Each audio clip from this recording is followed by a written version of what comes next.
which separates the haves from the have-nots. Patience, frugality, sacrifice. Deciding to invest in your family's future and taking responsibility for the consequences of those actions.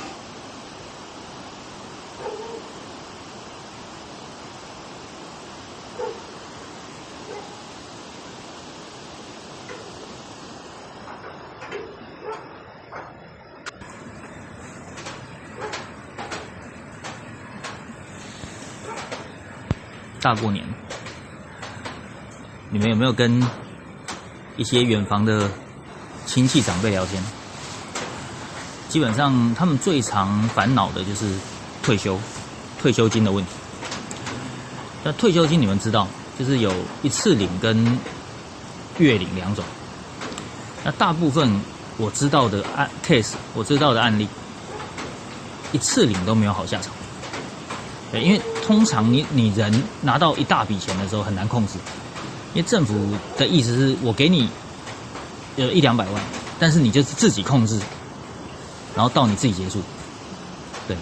但是因为你不知道还有多久，所以大部分比较好过就是一定要用月领，因为月领是政府帮你控制，就是一直到你最后一餐那个月。政府都会固定时间汇到你户头，绝对不会欠你，不会拖你的那个时间，每个月一定进去。但是如果说你是自己月领的话，大部分自己一次领的话，大部分为什么会一次领？就是他对他自己的理财的技术、理财的能力太高估了。对，他可能认为说他投资可以赚2-3倍，大部分不行，大部分没办法。大部分都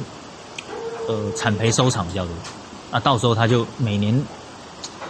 他就在靠那个什么老人年金呢，对啊，或是一些什么重阳敬老金那一些靠那些钱再活下去，那就很惨。对，因为你的儿女自己也要生活嘛。那大部分为什么会没有？就是你一次领100-200，亲戚朋友就来。对，他就来借钱的啊，或者你自己的小孩说啊，头期款我缺头期款，你帮我出，啊，后面他没有要养你，他结婚之后他就不理你，这很多啊，就是你到时候就过65岁就没有什么工作可以做，到时候可能就是变成举牌子啊、清洁工啊那种很辛苦的，那何必呢？你如果说用月领，虽然说一次没有那么多，就是没有到几百，没有上百，但是就是每个月1-2万这样，那但是你1-2万你再去做一些轻松的工作，你可能多赚个1万也好啊，也总比说1毛钱都没有，然后要吃什么还要跟人家要，对啊，那就很惨。所以我觉得每一个决定都要引以为戒，就是你的周遭过得很惨，你要去，不是说那个取笑他们，是截取他们的经验，不要跟他们犯一样的错误。我自己的认知跟我看到的世界，我觉得很多就是心理因素自己没办法控制所造成的后果。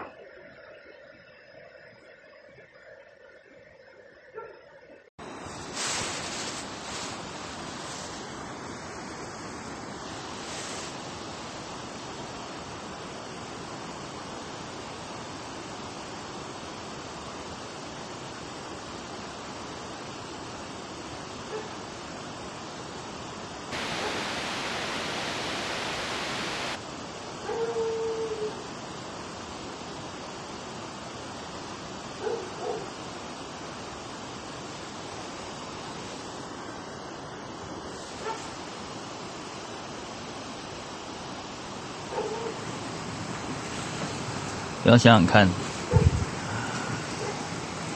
这世界到底为什么那么多人失败？有些人会失败，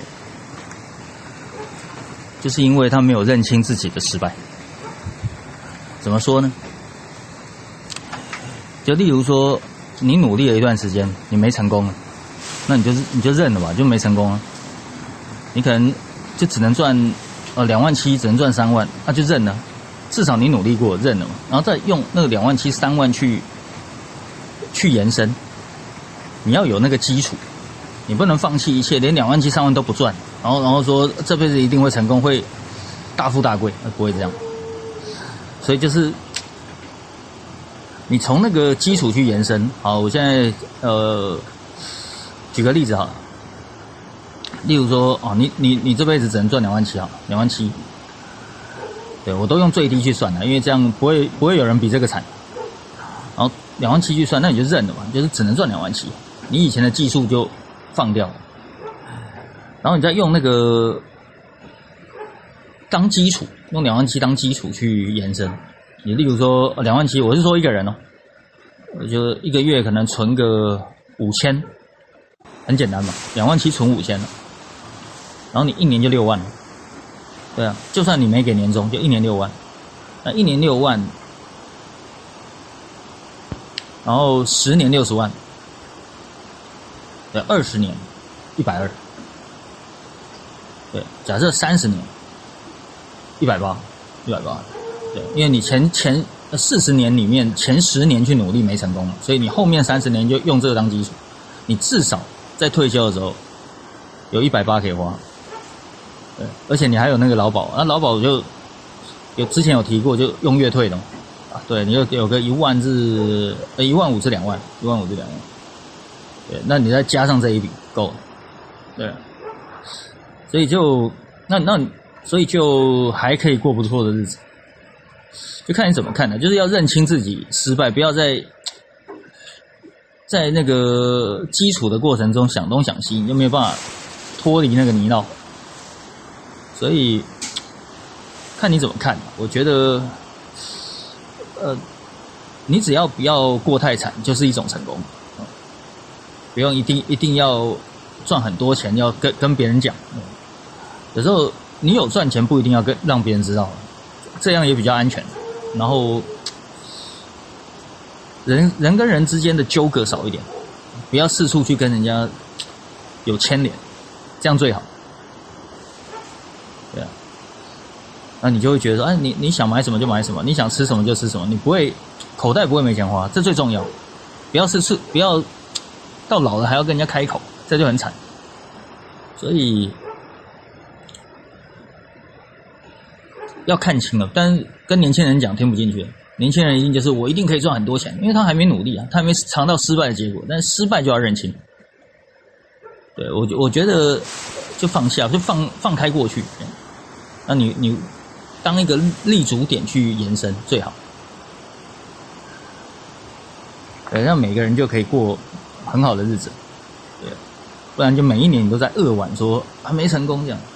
怪上帝怪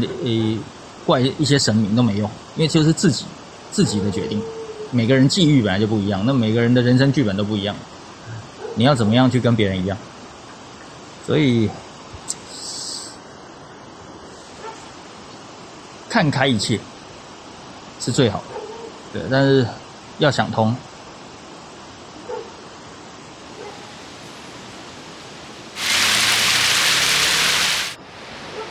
再过几个小时就过年了，想要再跟大家补充一下，稍早跟大家讲的，太高估自己的理财能力。怎么说呢？你要怎么判断你自己是不是高估？你在想，政府给你一次领大概就是100万到200之间，看你保多少。但是为什么有些人选择一次领，那后面没有办法留住？那他自己没有判断，因为政府给你的钱一定比你工作生涯、职业生涯所赚的还要少。因为假设哈，你2万多嘛，就最低2万多，啊，是不是10年就200？啊，他那个政府给你1到200，啊，你自己就思考一下，如果说你在你职场65岁之前，职场生涯的30年甚至40年，你存不到100万，那是不是就是你没有办法驾驭这么高的金钱？那你就要选择月退啊！你怎么选择一次，然后后面花掉，还有之后就那么惨？那事实上就是自己判断问题，自己高估自己的理财能力。理财能力就是判断，就像刚刚讲， 10年就200，啊，你10年赚的钱有200，你存不到100，而且不止10年哦，你到60岁是大概30-40年，你存不到政府给你的钱。那当然就是你没有能力控制这么高的金钱，你没有办法说让自己平均分配在自己养老的过程。那是不是你就是只能用月退？你就没有办法用一次，因为一次你很高的几率又会没有。这就是你要去衡量自己的理财能力啊。对，大部分的人不行。对，因为你缺这个政府给你的100多。一定是你是劳工阶级，你才会缺这个100多。你如果说你存得了这100多，你也不需要靠这政府的一次领的100多来过活，也不用。所以很简单，就是大部分的人适合月退，不适合一次领。对啊，那当然你不要被新闻影响说以后会少领，所以我现在要一次。那一次你少一点总比什么都没有来的好。对啊，就是这个逻辑要清楚。所以你看到很多那种年纪很大还在路边的这个讨生活的人，你就知道他当初年轻的时候一定是判断很多错误，然后自己没有意识到。对，那你就在自己老之前一定要，对，老之前一定要想说未来你要过什么样的生活，你不要跟那种比较惨的老年人一样的话，你就要及早做打算，你也要评估自己的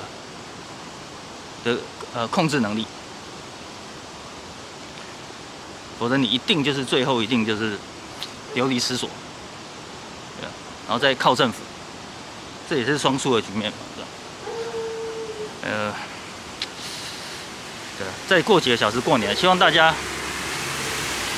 对自己的未来能够有一点信心啊，也有一点认知，不要做错误的决定，走错误的路。新年快乐！